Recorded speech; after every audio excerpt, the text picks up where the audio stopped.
So friends, हमने अपनी अल्ट्रोज के बारे में बातें खूब ज़्यादा की हैं। मतलब कि इसका इन डेप्थ रिव्यू किया है। जो स्टॉक कंडीशन में एक्सएम वेरिएंट बाई किया था 1.2 लीटर का पेट्रोल, तो उस मतलब स्टॉक कंडीशन में क्या क्या फीचर्स मिलते हैं, बाकी सभी चीज़ों के बारे में बात की हैं। आफ्टर स्टॉक कंडीशन मतलब उसके बाद में जो मैंने करोल बाग से मॉडिफिकेशन कराई थी वो भी आपके साथ शेयर की है। लेकिन अभी जो एक चीज़ अधूरी रह चुकी है वो मुझे भी मेरे माइंड में भी मतलब टिक टिक हो रही थी कि भाई इसका ड्राइव इंप्रेशन रह गया। लेकिन मैं क्यों नहीं बना रहा था, क्योंकि भाई अच्छी तरीके से जब तक मैं किसी चीज़ को चेक नहीं करता उसके बाद ही मैं वीडियो बनाता हूँ।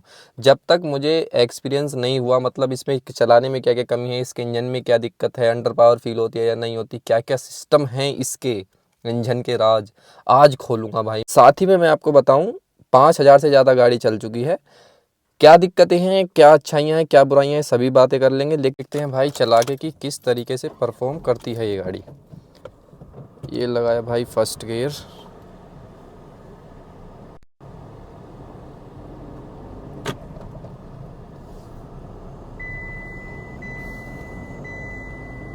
गाड़ी का जो एसी है ना वो एकदम भाई क्विक वर्क करता है। जैसे ही स्टार्ट करेंगे तो एकदम कंप्रेसर मतलब ऑन होते ही चिल्ड हवा फेंकने लगता है। मैंने कल वो नेक्सॉन एक्सजेड ड्राइव की थी भाई। इस सीट बेल्ट लगा लेते हैं।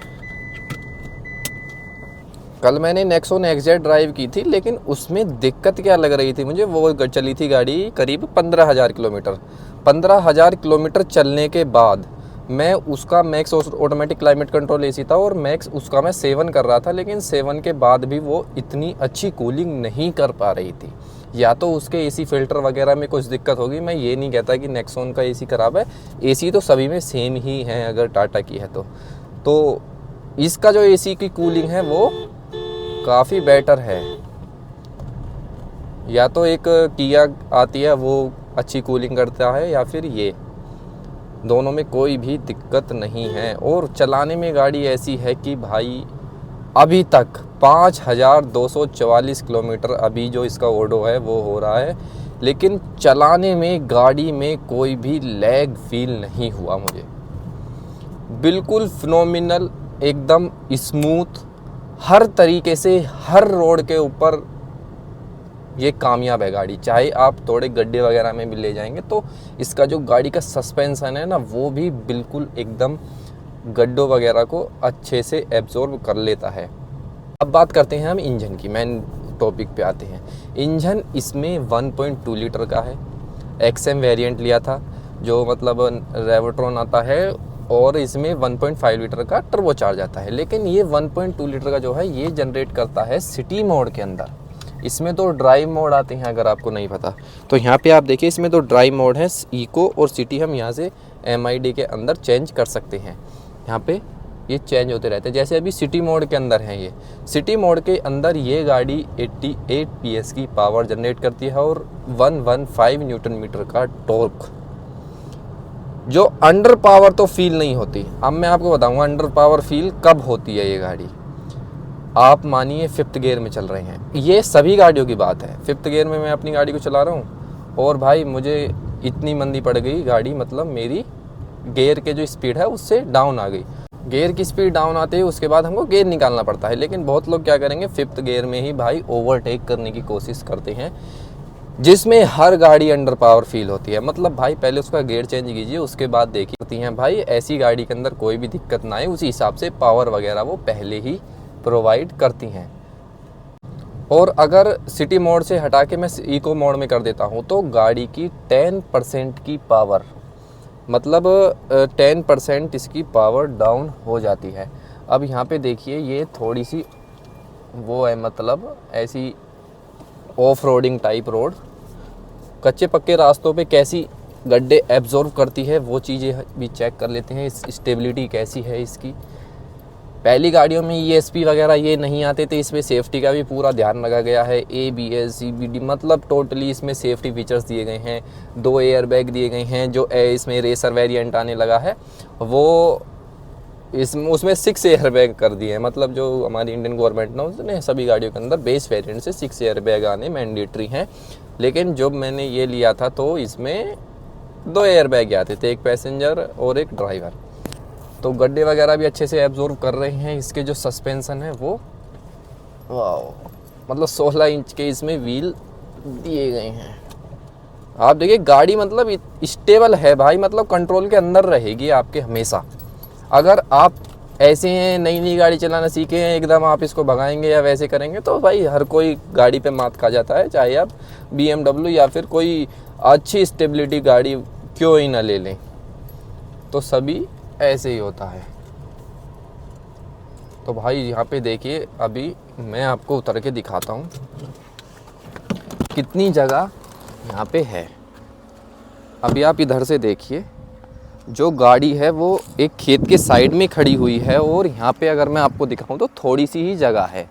बहुत लोग कहते हैं कि इसका जो ये ग्राउंड क्लियरेंस है 165 mm का वो कम है, लेकिन भाई हर चीज़ कंपनी ऐसे ही डिसाइड नहीं करती। आपके कहने से ग्राउंड क्लियरेंस इसका बढ़ नहीं जाएगा या फिर कंपनी घटा नहीं देगी, इसी हिसाब से करती है कि देखिए इसमें 16 इंच के 185 60 8 16 प्रोफाइल के इसमें टायर दिए हुए हैं। मतलब 16 इंच का जो ये हमारा स्टील वाला व्हील दिया गया है और टायर भी इसमें 185 प्रोफाइल का दिया गया है।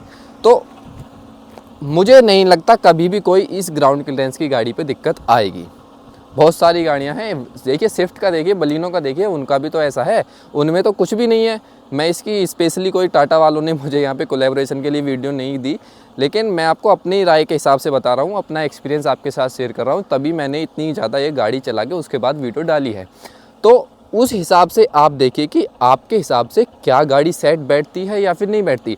आप कैसी रोड के ऊपर रहते हैं, आपके घर जब जाते हो तो कैसी रोड रहती हैं, कच्ची तो नहीं है या फिर आप ईंट वाले पे तो नहीं जाते या फिर ज़्यादा बम्प्स हैं या फिर नहीं है।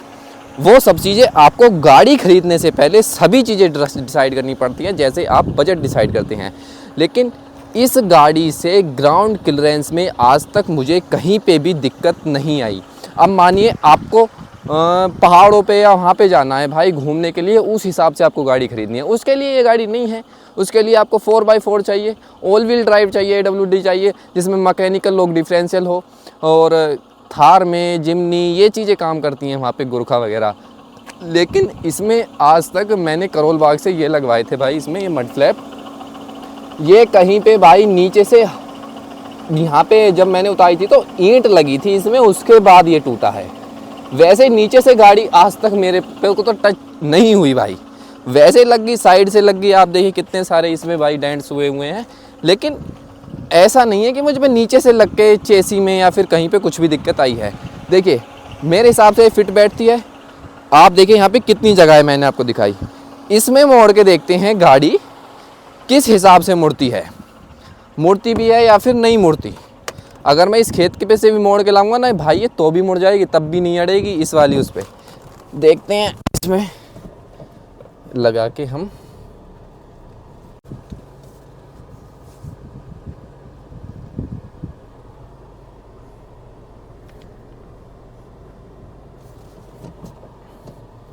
यहीं पे हैंड ब्रेक लगा के अगर मैं एक बार देखूं ये किस पोजीशन में अभी गाड़ी रुकी हुई है, तो भाई देखिए यहाँ पे किस कंडीशन में रोक रखी है मैंने। अभी तक टच तो नहीं हुई, उस हिसाब से ही तारी है मैंने। एक बार बैक लूँगा फिर आगे करूँगा। यहाँ से देखिए बेशक पहिया ऊपर है, जैसे ही ये टायर नीचे आएगा भाई यहाँ पे बम्पर नहीं अड़ेगा। बम्पर के टूटने के केस मैंने बहुत देखे हैं अल्ट्रोज के अंदर, लेकिन जब ज़्यादा ही आप करोगे तो बात अलग है। बिल्कुल फिट उतर रही है अभी तक तो, कैमरे में भी देखिए आप। ये बस अब मैं ले लूँगा भाई एक बार आगे।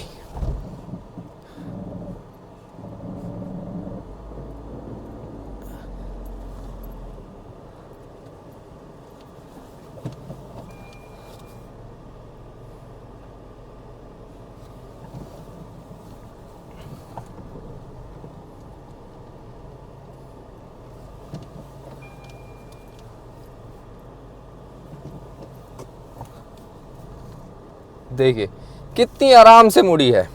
मतलब छोटी रोड है तो इस वजह से आपको एक आध बार भाई आगे पीछे करनी पड़ेगी, लेकिन गाड़ी के अंदर कुछ भी चलाने में दिक्कत नहीं है इंजन वाइज तो। बाकी कुछ छोटी मोटी चीज़ें हैं जो अब बात करेंगे हम, जो गाड़ी के अंदर करने के सुधार है, चाहे फिर वो अल्ट्रोज रेसर ही क्यों ना हो, सभी में पोजीशन जो दी गई हैं कॉस्मेटिक डिज़ाइन की वो सभी सेम दी गई हैं। सब बेस वेरिएंट में हाइट एडजस्टेबल सीट नहीं है, लेकिन इस वाले में हाइट एडजस्टेबल सीट भी दी गई है। और जो इसके ये लेफ़्ट साइड वाले वाइपर्स के कंट्रोल हैं, हेडलाइट के कंट्रोल हैं, ये थोड़े भाई नीचे की साइड हैं। मतलब इनकी पोजीशन ऐसी नहीं है कि देखिए मैंने पूरा हाथ खोला और उसके बाद ये मेरा हेडलाइट वाला कंट्रोल याद आया, हाथ में आया।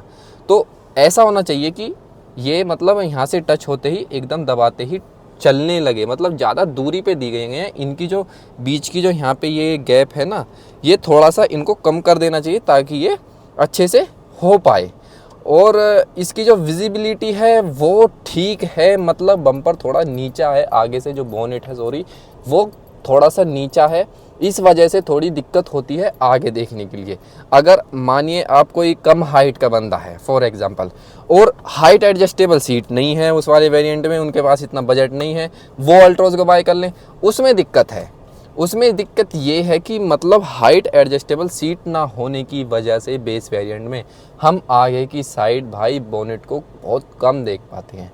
मतलब कहीं पे साइड वगैरह में हमारी गाड़ी भाई लग जाती है इस कारण।